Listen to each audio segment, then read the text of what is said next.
Rabbil alamin wassalatu wassalamu ala asrafil anbiya'i wal mursalin wa ala alihi wa sahbihi ajma'in. Qala rabbi israh li sadri wa yassir li amri wa hlul 'uqdatam min lisani yafqahu qawli. Assalamualaikum warahmatullahi taala wabarakatuh. Sabda Nabi sallallahu alaihi wasallam, "Utulbul ilma minal mahdi ilal lahdi." Tuntutlah ilmu daripada kamu sejak lahir lagi sehinggalah kamu ke lian lahat. Jadi tajuk kita pada malam ni ialah kelebihan dan kepentingan menuntut ilmu. Sesungguhnya menuntut ilmu ini di antara, kalau kita belajar bab sunnah Nabi, antara sunnah yang tertinggi, sunnah yang paling atas ialah menuntut ilmu. Yang pertama menuntut ilmu, sunnah yang tertinggi. Yang kedua, melaksanakan solat berjemaah. Yang ketiga, melaksanakan amal ma'ruf nahi mungkar. Itu hijab dakwah, hijab berdakwah. Jadi tiga sunnah yang tertinggi. Yang pertama, menghidupkan majlis ilmu. Yang kedua, menghidupkan salat berjemaah. Yang ketiga, menghidupkan hijab dakwah. Tiga amalan yang tertinggi, sunnah yang tertinggi. Barang siapa melaksanakan tiga perkara ni, dia menghidupkan tiga perkara ni di tempat tinggalnya. Dia duduk di mana, dia buat tiga perkara ni. Majlis ilmu, solat berjemaah, amal ma'ruf nahi mungkar, ataupun menyampaikan dakwah. Tiga perkara ni dia akan dijaga, akan dipelihara, berada di bawah naungan Allah Subhanahu wa taala. Dan orang yang menuntut ilmu, dia berada di jalan fi sabilillah. Sebagaimana Nabi bersabda, "Man kharaja ila talabil ilmi kana fi sabilillah hatta yarji."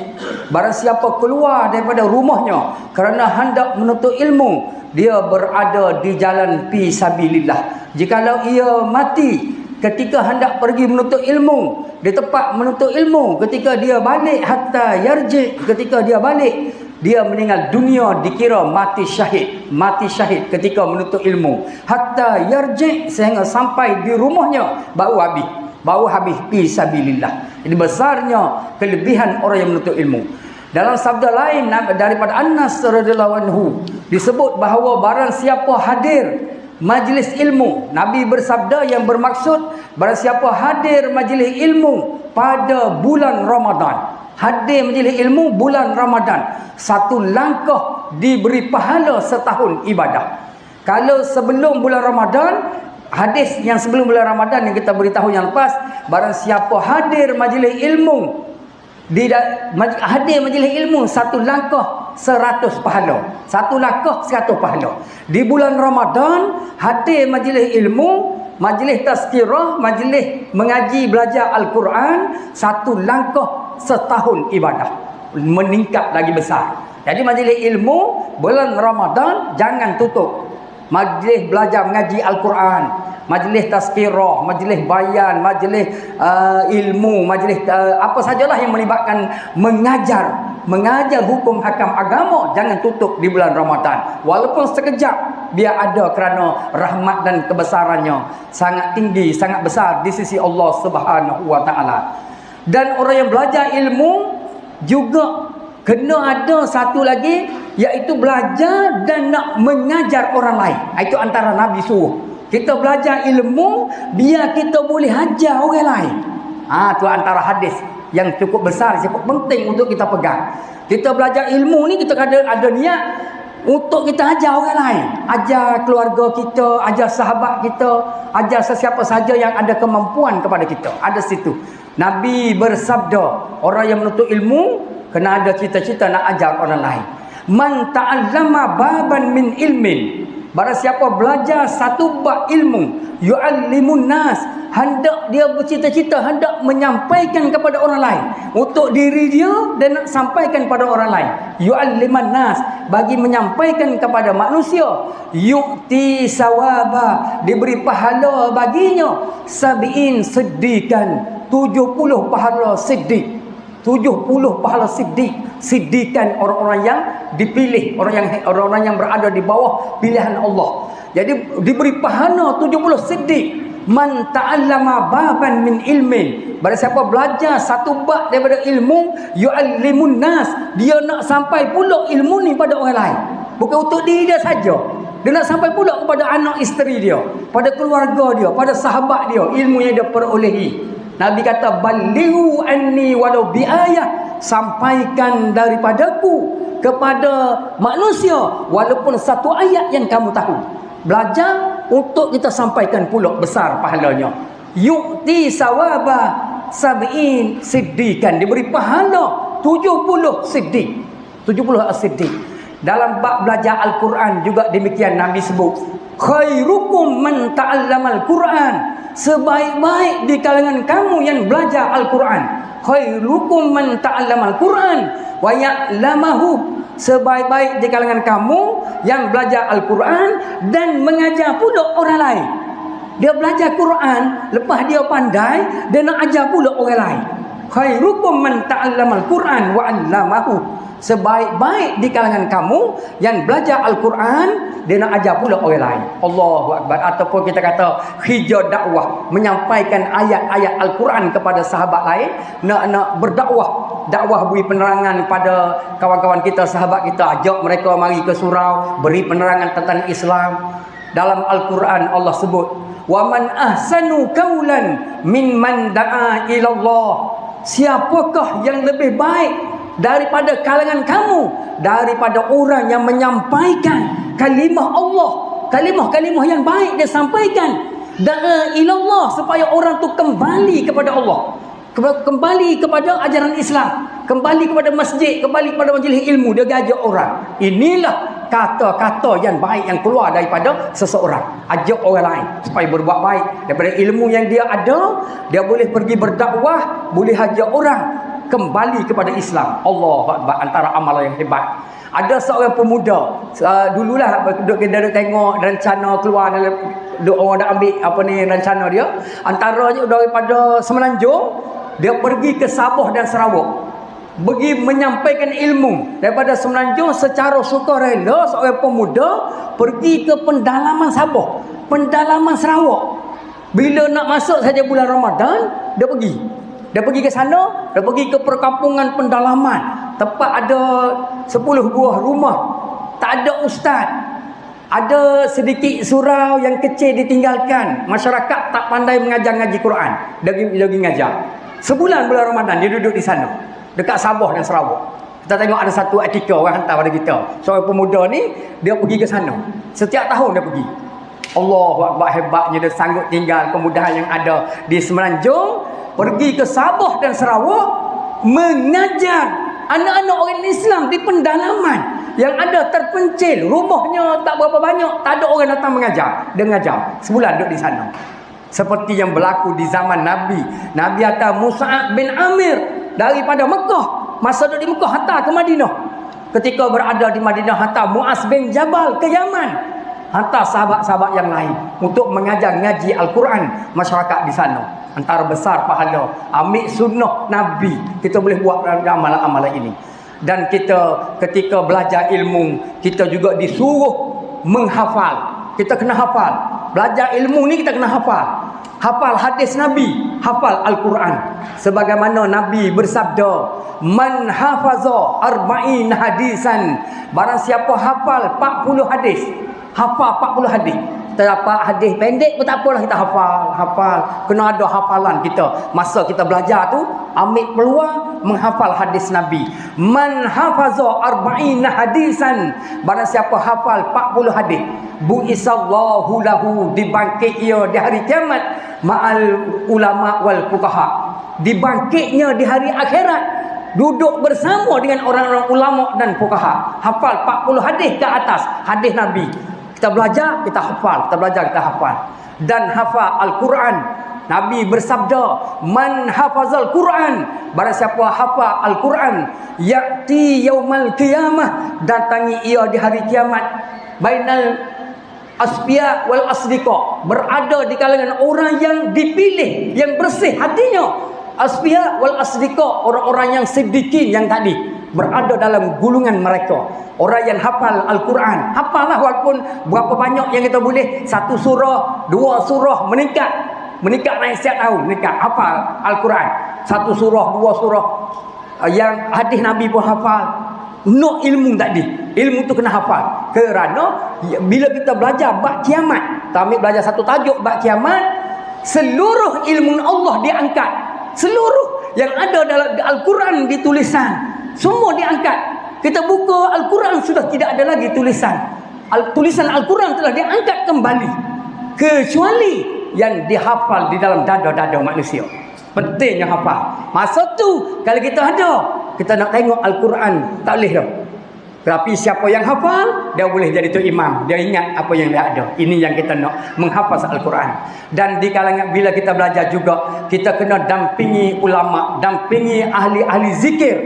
Allah sebut dalam Al-Quran, sebut dalam hadis Nabi, ulama ni dipanggil ahli zikir. Disebut fas'alu ahla zikri in kuntum la ta'lamun. Tanyalah kamu ahli zikir jikalau kamu tak tahu ilmu. Ahli zikir, mereka berzikir, tanya dia macam mana. Ahli zikir itu bermaksud alim ulama. Alim ulama ni dia tidak boleh bercerai dengan berzikir. Kita kena ikut. Kita kena ikut ulama. Ulama tu dia ikut Nabi. Nabi berzikir. Ilmu ada, kena berzikir. Berzikir mengingati Allah. Mengingati Allah tu ulama. Fas'alu ahla zikri. Tanyalah ahli zikir in kuntum la ta'lamun, jikalau kamu tidak mengetahui. Hadis lain Nabi sebut, iza marartum bi riyadil jannah fartaqum. Qala ya Rasulullah, riyadul jannah? Qala majalitul zikri. Jikalau kamu lalu di taman syurga di dunia, singgah olehmu. Kata sahabat, apa itu taman syurga? Taman syurga Nabi kata majalitul zikri, majlis zikir. Majlis zikir itu majlis ilmu. Orang yang berilmu, mereka berzikir. Kalau kita belajar tajuk yang kitab Jawahirul Mahud dan beberapa kitab Sasaliki, dia kata barang siapa hendak menjadi ulama tasawuf, dia kena berzikir 12,000 satu hari. Dia nak masuk kumpulan ulama, dia kena berzikir 12,000 satu hari. Nak jadi ulama fiqh, kena berzikir satu hari 300 kerana mereka sibuk dengan, mereka atau masyghul dengan hukum hakam, menjawab hukum hakam dalam masalah masyarakat. Zikir dia 300 sehari. Kena ada zikir, barulah kita boleh masuk kumpulan ulama. Sehingga Allah sebut orang yang alim itu ialah ahli zikir. Ahli zikir itu ialah orang yang alim.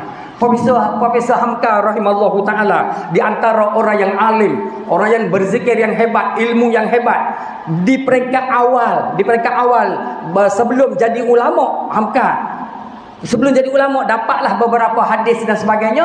Maka antaranya Profesor Hamka sebut, dia kata di peringkat awal aku belajar menjadi manusia biasa, ilmuwan biasa, aku tidak setuju dengan tahlil. Dia tak setuju dengan tahlil. Peringkat awalnya, aku tidak setuju dengan tahlil, aku tidak setuju dengan talqin, aku tidak setuju dengan maulud Nabi, aku tidak setuju dengan zikir lepas sembahyang. Orang tanya dia, kenapakah di hari ini tuan guru setuju dengan tahlil, setuju dengan talqin, setuju dengan maulud Nabi, setuju dengan nisfu Sa'bah? Dulu tu guru tak setuju. Dia kata, dulu aku belajar 3 buah kitab. Sekarang ni aku belajar 100 buah kitab. Dulu aku tak ada ilmu dulu. Aku belajar sedikit, tak ada ilmu. Sekarang ni aku dah belajar 100 buah kitab. Itulah bezanya orang alim dengan biasa. Dia kata, dulu aku belajar sedikit, ilmu tidak ada. Maka aku membid'ahkan amalan-amalan tahlil dan sebagainya. Sekarang aku telah membenarkan tahlil, membenarkan talqin dan sebagainya. Kerana sekarang aku telah belajar 100 buah kitab lebih dah. Aku dah ada ilmu. Ada seorang sahabat kita, seorang pengurusi surau, dia ambil pengajian Islam, nak cerita tentang tahlil dekat Arab Saudi. Dia belajar 2 tahun. Saya ceramah di surau dia, dia cerita saya, bila saya mengajar tajuk tahlil, dia datang. Dia tahu ustaz, dia belajar 2 tahun jadi presiden dekat dia dah dewasa dah, umur 40 dah. Belajar bahasa Arab 2 tahun di Riyadh. Di Riyadh dia kata, Persatuan Islam, dia presiden. Lepas tu sekali-sekala buat majlis tahlil. Nak cerita tahlil, pergi belajar. Orang Malaysia ni pergilah belajar di mana, walaupun di England pun dia akan buat majlis tahlil. Dia tak tinggal. Dia pun hantarlah surat, hantar WhatsApp apa semua, majlis tahlil. Hantar ke pensyarah, hantar kepada jiran-jiran Arab, pensyarah Arab, jiran-jiran Arab. Majlis tahlil di rumah presiden pelajar. Majlis tahlil, tahlilan. Orang Arab pun pelik. Tahlil tak ada di negara dia. Negara Arab tak ada tahlil. Waktu dia mari, dia tanya, "Ma huwa tahlil?" Apa ini tahlil? Orang Arab tak tahu apa ini tahlil. Di masa dia belajar, dia kata 2 tahun nak cerita tentang tahlil, nak cerita tentang hamka tadi, super dengan orang Arab juga. Jadi orang Arab pun masuk join lah tahlil tadi. Join tahlil. Tahlil tu mulai dengan baca Fatihah, baca ayat kursi, baca qul huwallah, lepas tu zikir la ilaha illallah. Orang Arab boleh ikut. Boleh ikut, suka dia tu. Oh, tahlil lagu ni dalam hati dia. Oh, tak ada masalah ni. Dia pun ikut. Tak ada masalah tahlil. Dia dengar dia kata tahlil. Sudah, doa pun ada di negara Arab. Ada doa. Negara Arab pun ada zikir, ada baca Quran. Tak ada masalah. Mula-mula mari, ma huwa tahlil. Apa ini tahlil? Jadi bertahlil apa semua. Lepas tahlil doa apa semua tu, nak balik lah dia. Dia kata, jangan balik Syekh. Jangan balik. Pak keluar mari. Ni, nasi minyak. Nasi minyak, nasi Arab. Keluar mari ayam makan. Oh, suka dia. Ini tahlil. Lepas tahlil dia makan. Bagus, Tajib dah. Lain kali panggil pula. Saya mari lagi. Ini betul tahlil ni. Siapa kata tahlil tak boleh? Orang Arab marah. Siapa kata tak boleh? Dia kata betul tahlil. Lepas tahlil ada makan pula. Ini bagus. Ini orang Nabi suruh beri jamuan kepada masyarakat dan sebagainya. Jadi ilmu tu luas. Jadi di situlah kita kena ada disiplin ilmu dalam kita berada dalam masyarakat dan sebagainya. Mudah-mudahan dengan kita ada ilmu, kita dapat berada dalam suasana harmoni, suasana kehidupan kita dengan baik dan sempurna. Jadi saya ambil beberapa soalan. Masa ada pihak suara kata 15 minit. Nak tengok jam ni. Ceramah tengok jam. 15 minit aku lebih. Kalau kena tajuk dia masuk dia molek sudah pergi. Ada seorang sahabat kita tu dia ceramah sampai 40 minit. Orang suruh 20, 40. Nak tengok jam lah. Kalau gitu. Jadi kita ambil soalan, beberapa soalan. Antara kalau kita sembahyang, ada orang tanya sembahyang sunat tarawih, sunat witir, sunat tasbih. Ada satu surau ceramah semalam tadi, dia sembahyang sunat tarawih, witir dan tasbih. Malam tu ada tasbih. Soalan dia, ada ke tak iqamah solat sunat? Jawab dia ada. Kena sebut solat, ada iqamah solat sunat. Kena sebut as-salatu jami'ah. Sekali tak pedah lah. Kok iqamah solat sunat, lapah dia as-salatu jami'ah rahimakumullah. As-salatu jami'ah. Ataupun as-salata ataupun halummu ila salat. Tapi yang paling terkenal as-salatu jami'ah rahimakumullah. Sekali cukup. Pada sembahyang tarawih sekali je lah. Lepas tu 8 rakaat tak payah sebut lah. Lepas tu sembahyang witir sebut pula as-salatu jami'ah. Malam nanti ada lagi solat tasbih, buat pula iqamah dia as-salatu jami'ah. Yang kedua, kalau kita jadi imam, kita kena beri ruang sedikit. Seperti itu imam kita sembahyang tadi betul lah sembahyang tarawih. Bila takbir Allahu akbar, jangan terus baca bismillah. Jangan terus baca bismillah, bagi ruang makmum takbir. Apabila imam baca bismillah, maka habislah takbiratul ihram ulang. Jadi takbir Allahu akbar, Allahu akbar kabira walhamdulillahi katsira wa subhanallahi bukratan wa asila. Cukup. Boleh dah. Wajah tu yang itu lain dah. Itu yang kedua. Yang boleh ada dua. Doa iftitah ada dua. Satu yang tadi, yang kedua wajah tu. Jadi ambil apa pendek. Allahu akbar kabira alhamdulillah katsira subhanallahi bukratan wa asila. Bismillahirrahmanirrahim. Beri peluang kepada makmum untuk takbir, untuk masuk takbir. Jangan terlalu cepat membaca bismillah, beri ruang. Itu bagus. Ada setengah surau Allahu akbar bismillahirrahmanirrahim saludah. Itu tak eloklah. Beri ruang sedikit. Jadi hanya itu saja masa tidak mengizinkan kita. Mudah-mudahan memberi sedikit infak dan ilmu pada kita. Sekian, assalamualaikum warahmatullahi taala wabarakatuh.